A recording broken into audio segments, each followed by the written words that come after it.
एक समय की बात है। एक छोटे से गांव में गोपाल नाम का एक युवक रहता था।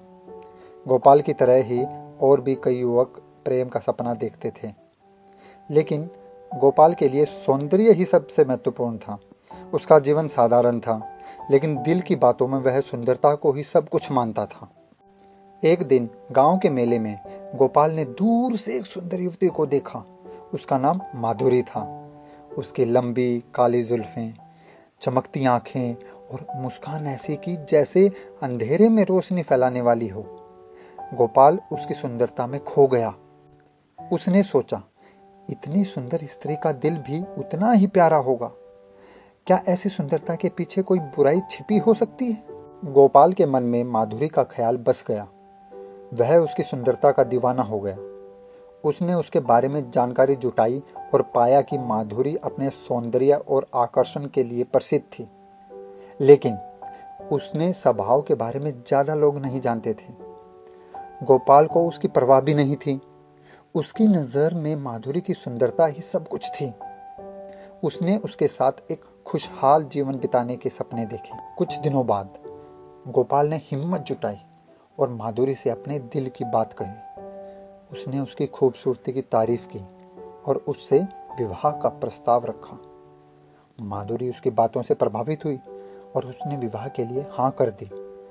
कुछ ही दिनों में वे दोनों शादी के बंधन में बंध गए और गोपाल ने खुद को दुनिया का सबसे भाग्यशाली व्यक्ति समझा। लेकिन शादी के कुछ हफ्तों बाद गोपाल को माधुरी के व्यक्तित्व का अलग रूप देखने को मिला।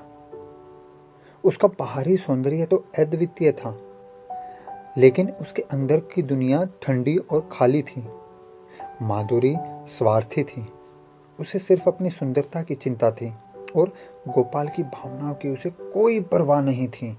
गोपाल को धीरे धीरे एहसास हुआ कि माधुरी के साथ उसकी भावनात्मक जुड़ाव नहीं था। उसके बीच बातचीत भी सतही थी और माधुरी केवल भौतिक चीजों में रुचि रखती थी।